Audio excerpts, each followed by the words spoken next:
that you hate me. We had this expression, keep your friends close, but your enemies even closer. Certain enemies I don't need that close to me. Matter of fact, certain enemies I don't even want that close to me, simply because I know you're only here for one thing and one thing only, and that's to destroy. Back when Jesus was getting ready to go, the whole police department came to the Garden of Gethsemane to arrest him. Judas said, "The one that I kiss," but before then, they were up in the upper room, and Jesus said to whom I believe the spirit inside of Judah, do what you're going to do quickly. I mean, not Judah, Judas, I'm sorry. Do what you're going to do quickly. When that spirit heard Jesus' voice, it caused Judas, in my opinion, to get up and go do what he was going to do. Simply because, the reason why I say that is because people seem to miss this. Judas was still chosen. And he was chosen for a reason. He was one of the original apostles. So Jesus would not have chosen him if he didn't see value in him. Now, Judas did allow that voice to speak to him to do what he did. He was a businessman. He went and negotiated Jesus' ransom, which I never understood, but I think we give him too much credit. He just did what was supposed to be done to get what we needed done. And I think it was Bishop and Pastor Hubbard. We were talking about who went to hell or not. So, and I say, I don't know. I ain't gonna say he did. I ain't gonna say he didn't, because I wonder, because even Jesus told his disciples, that's not your business. Basically what he said, don't worry about that. You do what I called you to do. That's the only voice you need to worry about, what Jesus said. But we get into this whole thing where, the enemy tells us you ain't gonna make it. So what's the first thing we respond to? You right. That's basically our response, you right. We say we ain't gonna make it. Jesus said, well, I ain't gonna never be broke again. And then first thing somebody say is, man, I'm broke, I ain't got nothing. You listening to the wrong voice. So I tell y'all know I'm careful with my words, right? These people say, you see somebody arm in the cast, what's wrong with you? Man, my arm broke. Your arm is broken because it's not your arm attached to your body. If your arm is broke, the rest of you broke too. Come on, somebody, you don't see how that works? That's the wrong voice. Oh man, my head hurt. Well, if your head hurt, your heart will hurt. It's attached to your body. So therefore, the voice that we have inside of us, the words that we speak, is important. We have to use the right voice concerning our lives simply because we're going to stay in bondage. I hate when people say, oh gosh, this just cringes me. Oh, we just a sinner saved by grace. You can't be both. You need to choose a side. You either going to be saved or you not. Simple as that. See what we do, when you hear that voice say, we just a sinner saved by grace, it keeps you in a low place. It keeps you in a place where you feel as if though you can't come up to the standard that God has for you. And then the next thing people say, well, ain't nobody perfect. Well, Matthew 5:48 says, be perfect, just as your Father in heaven is perfect. That wasn't a question, it was a command, be perfect. He said, well, ain't nobody perfect but Jesus. That's not true. You couldn't be sitting here, you couldn't be sitting here. Perfection meant maturing. You got to be mature. We have to use some sort of level of discernment. We have to search it out. But see, the thing about it is, let me tell you how the enemy wins. The enemy wins by, and in the natural too, by knowing that people won't pay attention to the signs. They won't pay attention to what the sign is telling you. That speed limit sign said 35. That speed limit sign that said you couldn't go over 35, it said just don't get caught going over 35. And so what happens is, once we get out there and our voice, and that voice, we're not paying attention, they play on the fact that you didn't see or didn't listen to that sign telling you to slow your butt down to 35. You ain't see that state trooper on the other side of the hill while you were doing 65. I know because I've gotten a ticket doing it before. Trust me when I tell you. I was doing 65 and a 50. Praise God, he knocked it back down to a 59 in a 50, but still, it was still a ticket. Money that I ain't had to pay, but I did because I didn't listen to the voice of that sign. So, because we don't pay attention to signs, because we don't pay attention to the voice that tells us what we need to do, we always end up in trouble. I'll go back to it again. Take that free wisdom. That dog bite if you got on an orange shirt. Wear a blue shirt down there. Don't put no orange shirt on. It's a voice that we need. But no, we don't want to heed it simply because God tells us we're supposed to love each other. Sometimes that's the hardest thing in the world to do. But it's the most beneficial thing in the world to do. It's okay for me to let you go before me. It's okay for me to take less so that you can have more. It's not going to take away from my identity. As a matter of fact, it's going to exalt me in the end. But the voice that we listen to is the voice of ourselves, our flesh. We give the enemy far too much credit. He can't be in more than one place at a time. He can't. It's impossible for him to do it. He's not omnipotent. He's not omnipresent. You're giving him God-like status. Yes. So let's stop blaming his voice and just start blaming our own voice. Start taking responsibility for ourselves. A lot of stuff, yes, we did mess up on, but God promised he'll restore if we just heed his voice. His voice is what matters to us. His voice is what's going to carry us to our destiny. His voice is what's going to bring us out of our poverty. The Bible tells us the poverty is a man's ruin, the poor man's ruin. And I had a message on this, but I don't know why God got me here now. But God, he showed me that it's a mindset. It's not a state of being. It's a mindset. A rich person's wealth is a strong tower. That's what the word says. I'm rich and wealthy, but my bank account may not reflect that right now. But I don't want to have that poverty mindset that God's not going to bring me out. I don't want that mindset that says that no matter what happens, God can't do this. That's not what his voice said. That's not what his word said. I can always trust this right here. I can always look. I can tell you right now, God is not talking to me. I'm having to sit there while this teacher giving me tests and do what I got to do, and I can't ask no questions. I just got to do what God told me to do. And now, yeah, he may be talking through me, but I was like, okay, God, what about this? Nothing. But it's not to cast me off or anything like that. It's for me to grow, because that's what I asked for. I asked for growth. I asked to be exalted in certain areas. I asked to be lifted up in certain areas, simply because I want the generations behind me to be able to say, he can do it, I can do it. He did it, I can do it. It's hard. God knows it is. Sometimes I sit there and I look at, okay, God, but should I do this? Should I do that? You praise God for free will, right? You praise God for being able to make a decision. But the key to it is God wants you to make a decision how he would make a decision. Let me tell you something. Sometimes I look at some people, I'm just like, no, I can't do it. Sometimes I just want to say, nope, God, this person can't be about you. But at the same time, I gotta look at this person through his eyes and his eyes only. I can only speak to them with his voice. I have children, right? And people say it takes a village to raise children. And I know that I'm not gonna be able to get through with my children on everything. But the voices that are around me, we should be singing the same song. We should be on the same sheet of music, simply because I want God's voice to carry on. No matter when I leave here, I want my children to say, okay, my dad told me this. Or my dad told me it was going to happen like that.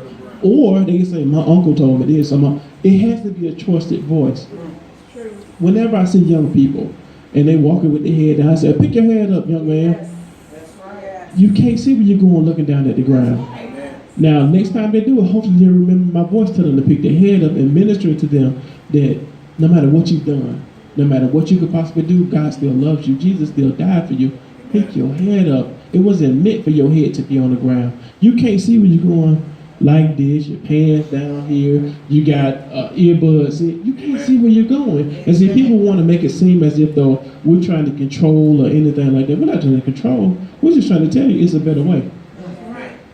There's always a better way. You can't not trust me. The scripture you just got done reading, you just got done talking about choose life. God gave us a choice, but he wants to choose life. And life more abundantly. It's time for us to stop just surviving and start thriving. I'll say it again. It's time for us to stop just surviving, I'm talking to me, and start thriving. It's a difference. Well, I just made it through. I ain't trying to just make it through no more. I'm trying to say I done made it through and I brought some with me. And I'm trying to bring more than just my own children. I'm trying to bring as many that's willing to come. But right now, the voice of the church as a whole is not being heeded. People are not paying attention to what the church is doing because the church is arguing amongst itself. We're becoming a toxic being to ourselves if we allow it to. If we got this person fighting about this bit of doctrine, that person fighting about that bit of doctrine, this person fighting about this bit of doctrine, and those on the outside, they don't know who to trust. So I made it my mission, my friends and I have made it our mission, just to allow God to speak through us. My best friend was telling me about some guy that brother they just baptized the other day, and he didn't invite his mom because she went to a particular church, and she didn't understand what was happening right off. How is it that she's been praying for her son to be saved all his life, and then all of a sudden you got these strangers that come out of nowhere, and your son getting baptized in the Chattahoochee River? Praise God, ma'am. God did exactly what you wanted him to do. But because that package wasn't right, or because he didn't go to her church, or whatever the case may be, it wasn't real. That her voice didn't matter. No, your voice did matter. You spoke to the right one. Because she said to him, I said, well, brother, I said, let me interpret it for you. I said, basically, what she's saying is, I've been beating him up with the word his whole life, and he ain't get it. But these men of God stepped to him with, like, the whole man. They gave him the word. They got him saved. They got him a job. They thought about every part of his life in order for him to. All we care about is the saving. That's good. We should get people saved. But once they get saved, then what? Then what? What are they going to do? Just be some saved, broken people? Is that what we're after? No, we're not after that. We want the whole person saved. So if my voice, if Apostle Ford's voice, Bishop Scarborough's voice, if that voice allows somebody to come out of the muck and miry clay that they're in, let God use you. Because it's enough negative voices going on out there. There's enough voices, enough rumors of wars and things like this going on. It needs to be some positive light in this world. It needs to be. I like hearing people say, you know, something different about you. Praise God. Praise God. Because see, I like to think of myself. I set the bar up here, and I tell anybody that I've dealt with, your next person gonna have a high jump to get over me, because I'm telling you, I'm up there. I ain't gonna be common. I don't want to be common. Amen. What for? It's not gonna help me. It's not gonna help the kingdom. I want to be better. I want to show people that it's better. I want to have the best life. I want to have the blessed life, the grace life, simply because that's what God expects of me. That's what He left me here to do. To be a voice, to be a light in this world. I went. Where was I? Somewhere. Somebody said there was something different about you. I said, I don't know what it is. I don't know what it is. And then I said, well, I'm saved. Then they said, really? Because you don't act like all the other Christians. You know, it felt good, but it hurt at the same time. Why aren't we having the same voice? Why aren't we doing what God called us to do? That's to love people. Why is it that every time something bad happens, just the other day I was at work, it was horrible.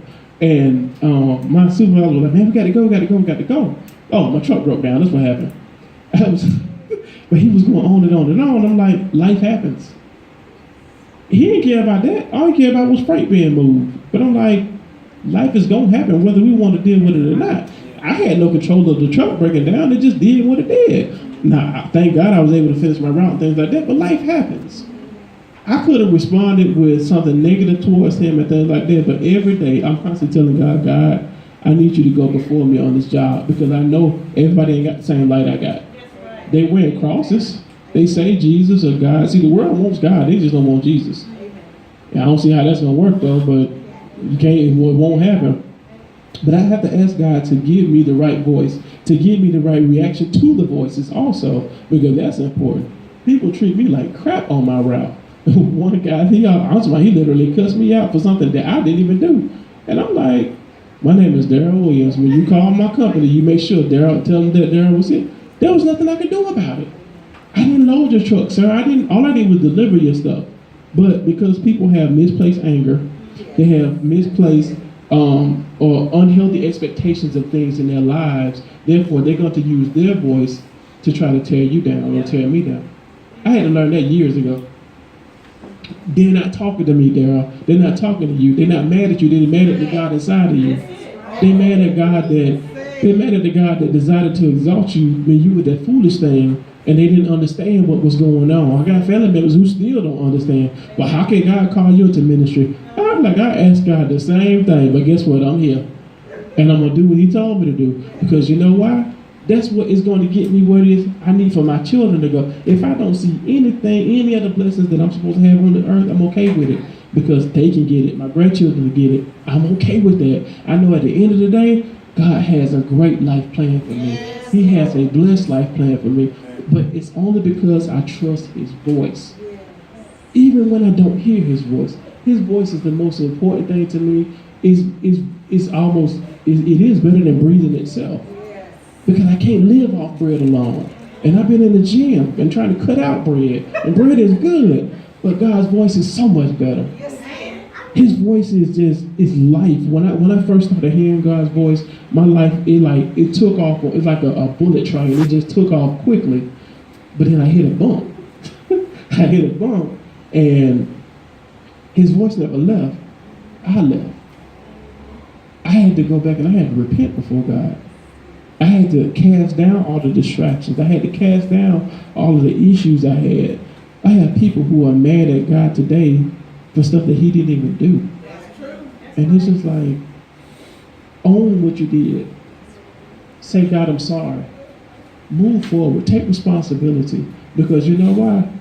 Your life is greater with him than it is without him.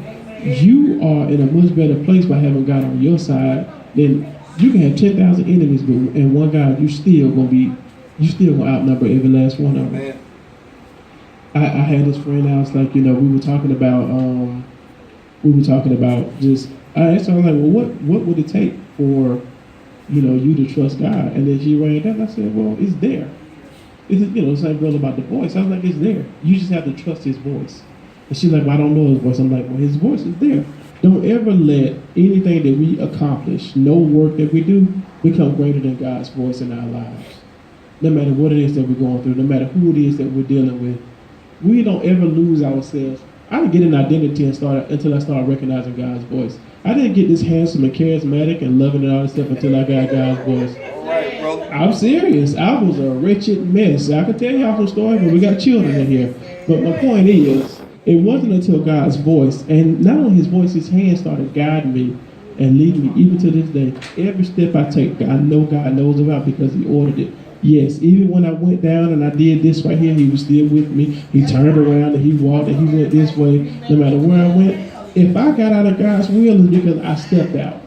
Not because his will left me. It's because I stepped out. And we have to stop with this whole, God don't love me. I'm like, that's a lie. Trust me, you standing right here. If he ain't love you, you wouldn't be standing right here right now. Because there's one thing, I've seen God withdraw his presence before. King Saul, 30-something years, walking around blind. The man that replaced him was the only one that could soothe him. Trust me, you won't. And God's never let him stop for Saul. His assignment was just over with.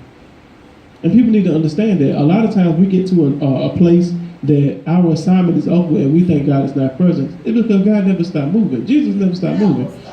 We get comfortable in a place. I was watching a movie and this dude said, man, how long you been in 10th grade? He said, what is it about 10th grade? He said, man, I just got 10th grade and I felt like I liked it.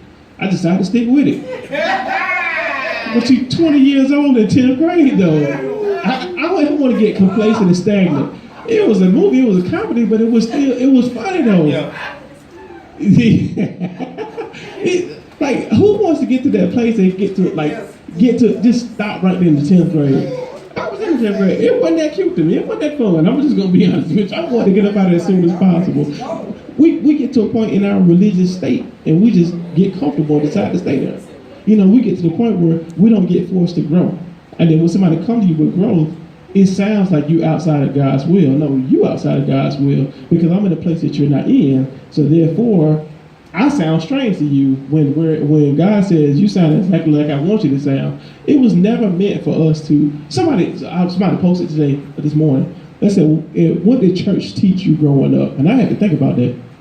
Church taught me that Jesus saves. It did. But beyond that, I didn't get anything else. I didn't get the relationship that I was supposed to have with him.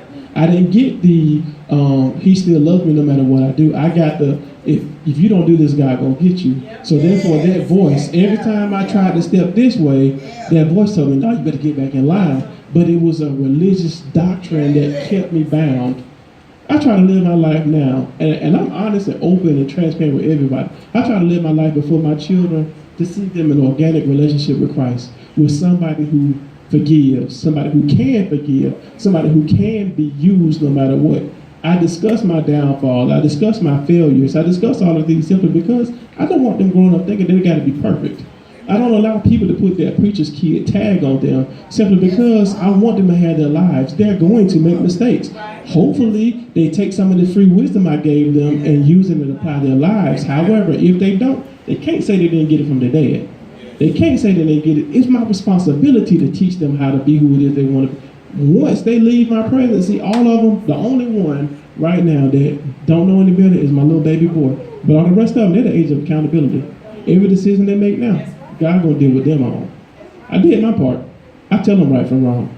They know what's good and what's right. They know what's good and what's wrong. I was always taught Jesus got baptized at 12. No, he didn't. But that was religion. Yeah, he went to the temple at 12, but he didn't get baptized until he was 30. So therefore, I got caught stealing out of Walmart when I was 14. I did.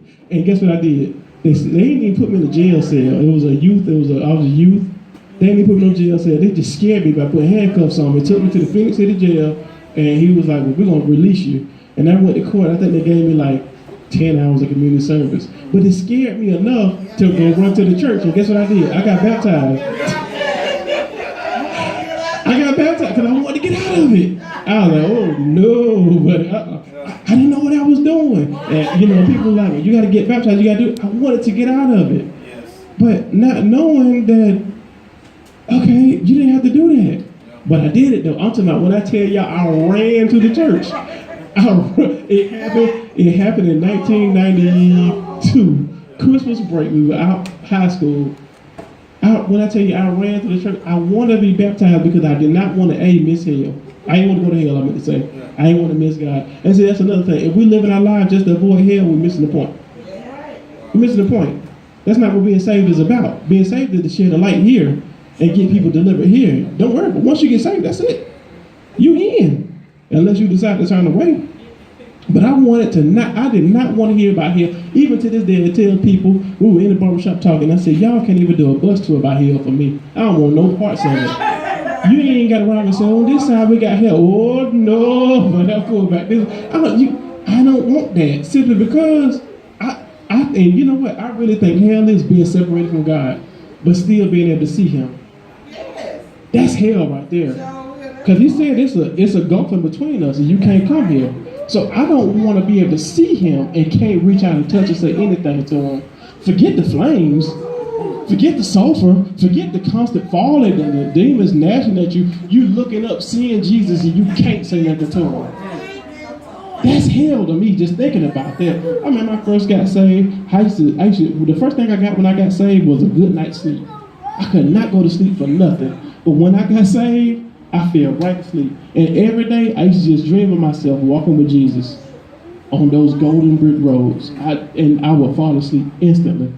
Now, me and Jesus, we done got that down. Now, I ain't got to do that right now, but I'm just saying. Now I just have this peace. I go to sleep. People say, you don't stay up at night.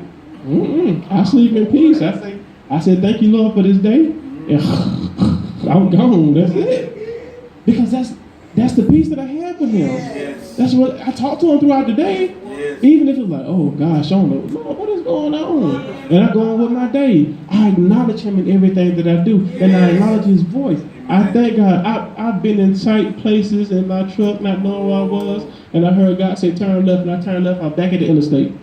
Trust me, God's voice is important. Because if I had to turn right, I would have ran into a bridge. I'm telling you, God's voice, his voice, God, that we get compared to as sheep in this text right here. But God never intended for us to be dumb. Come on now, a sheep is dumb, they ain't got no sense, right? God never intended for us to be dumb at all. He just don't want our intellect to be above him. See, then we make the intellect into a God then. But people say, I hear people who hate God, basically, say you're nothing but a sheep. Okay, that's fine, but I'm not dumb, though. You can say what you want to say. Because you reject God's word, how is that supposed to make me reject God's word? I got a relationship with him. Like, when my granddaddy said ho to somebody else, it wouldn't mean nothing to them. I knew exactly what it meant, though. It meant sit down somewhere, cuz I'm getting up. Amen? So God's voice, to me, that's what it means to me. This one guy was like, well, you ready to watch this? Kim commented on it. Remember that I commented about something. I said something. We was talking about slavery or something like that, and the guy was like, "Well, you ready to watch that video?" I was like, "I'll watch it, but at the end of the day, I'm still gonna choose Jesus." There you go. He was like, "Well, you're usually watching it. That's fine, but you can't sway me. No matter how my life looks, I'm still gonna choose Jesus at the end of the day. I'm at that place now. You can't tell me that He won't show up for me because He will. It may be some delay, but I believe at the end of the day, I'm not gonna lose. I mean, so we can watch whatever video you want to watch. We can listen to what you want to listen to. But at the end of the day, I know God's voice is most important to me. I know that His voice is. His voice. I've heard God's voice before and rejected it and ended up in trouble. Ended up in trouble. But see, you know what though? God didn't beat me.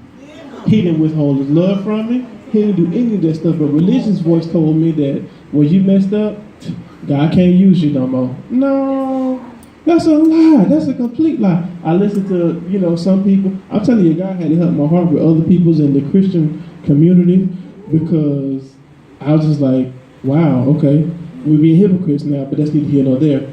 But I had to learn how to look past all of the rhetoric, all of the naysaying, all of the wild words and things like that are being said, and just allow God to speak through me. And sometimes we want to say something crazy. We want to do something crazy, but that's when God's voice said, don't do that. I said, okay, all right, God, you're right. But on the inside, I'm like, if it was any other day, if it was any other day, you would catch these hands. But, because everybody know Peter. If Peter could fight, I can fight too. Amen. You want your ear cut off? Run up on me if you want to. But God's voice is just that important. And you know what else God's voice does? It frees you. It frees you. It brings you from bondage. It brings you from the care of the world. Oh, church supposed to look like this. No. Church supposed to look like what God says it look like. Church supposed to look like, because if He's truly the head of our lives, like we say He is, it's supposed to look like what He said, what God said it's supposed to look like. But church supposed to start at 11. Why can't we start at 11:15? Then what? Who do we tell God? Oh, God, we got to start now. No. Just heed God's voice. Because you're going to be in a better place if you do. My mission is to expand the kingdom. I don't care about anything else, honestly. Yes, I want a good job. I want to be able to make decent money so I can save and put some up. But at the end of the day, if it doesn't benefit the kingdom, it doesn't benefit me. It doesn't benefit those that are behind me. It doesn't benefit those that are coming after me. It doesn't benefit anything. I don't care about a title. Y'all know that. Bishop, we talked about. I don't care about a title. I just want, let me love on you. Let me hug you. Let me tell my daughter, girl, you're so beautiful. Let me tell somebody else's daughter, you're so beautiful. Don't ever hold your head down. Don't ever tell yourself that you can't be who it is, because that's not what God said that you are. God said that you are fearfully and wonderfully made. That means you're a force to be reckoned with. That means that you're somebody. I don't care what whose voice said to you. I don't care what negative things have been said to me, and I had to grow through that. It all taught me something. It all taught me that it's better to heed God. It's better to heed God's voice. God would allow people that are this close to you to say the worst things to you. You be like, how could you say that? But then again, it's not them saying it. They're listening to another voice. They're listening to another spirit. They're listening to somebody or something that has no place in God's kingdom. But if we're not careful, we'll start regurgitating and start rehearsing that voice and making it more than what it should be in our lives. See, we have the good shepherd. He's not a hireling. See, the good thing about a leader leads from the front. If we go back through this text, the text said that Jesus brought them out from the front. He didn't say, y'all go ahead and I'll catch up with you later. See, a hireling would have said, y'all go ahead. As soon as he saw a wolf, he would have turned around the other way and left the sheep hanging. That's not what Jesus did for us. That's not His nature. That's not His voice. His voice says, I'm here for you, and I'm going to lead the way. I'm going to point the way. I'm going to be the light. I'm the light. You're the light. Take my voice with you.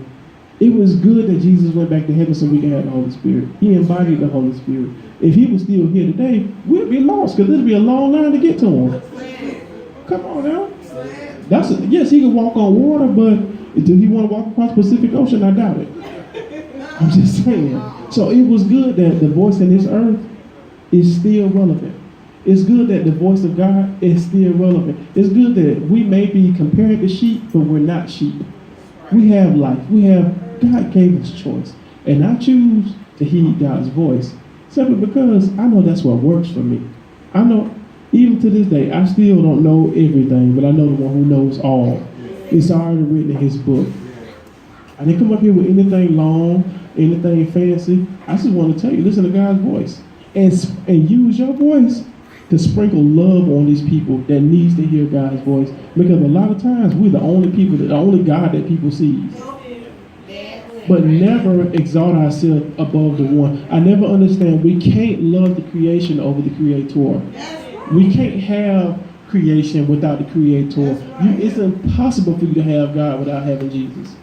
If you believe this word. Now, if you don't believe this word, I get it. But this is the only true and living book. People say, well, it's been watered down, it's been filtered, it's been having different interpretations and all this stuff. But guess what? The revelation never changed. The revelation never changed. I don't care. Read it all you want to. I tell anybody, read it, but read it through the eyes of God. Read it with the Spirit of God so that he can minister to you right where you are, not where you think you are. Stop telling yourself, I would never be good enough to be that. I would never get to that level. Well, in that case, we all should have died. We all should have went on back to heaven when Jesus went. Because it made zero sense. He left us here to conquer. He left us here to be ambassadors of Christ, to bring heaven to earth. What do you say? Everything that you bind up in heaven is bound in heaven. Everything is loose on earth. Well, everything you loose on earth is loose in heaven. We have responsibility. And it's time for us to use our voices for what God gave it to us for. Like I told you, I hated my voice. I did. But God allowed me to hear him in my voice. Once I accepted that was him speaking, I was able to relax. I was able to be at peace with who it is God made me to be. I was able to say, okay, God, if this is how you're going to do it, let's go. Let's rock. I was able to trust him. I was able to say, well, I may not make the right decision that time, but I know this time I will. Because not only did I make a bad choice, but I gained wisdom in the process. Yes, that cost me. But I ain't gonna let it cost me this time. It cost me emotionally. It cost me physically. It cost me financially. But because I heeded God's voice the next time, I ain't ever have to worry about it again, no matter what it may be. Amen. I love y'all. God knows I do. And I praise God for each and every one of you. I came in here. I felt God's presence today. I'm sure you tore it down yesterday. I didn't get to watch the whole video. But I love y'all. And I just thank you for allowing me to use my voice to do what God called me to do. I thank you guys for believing in me and in my voice, because there's a lot of negative voices out there. There's a lot of voices out there that are intimidated by me. There are a lot of voices that are intimidated by not even just me, but the anointing that's in me. I didn't give it to me. I just accepted it. That's it. I just accepted the anointing. I just said yes. But I promise you,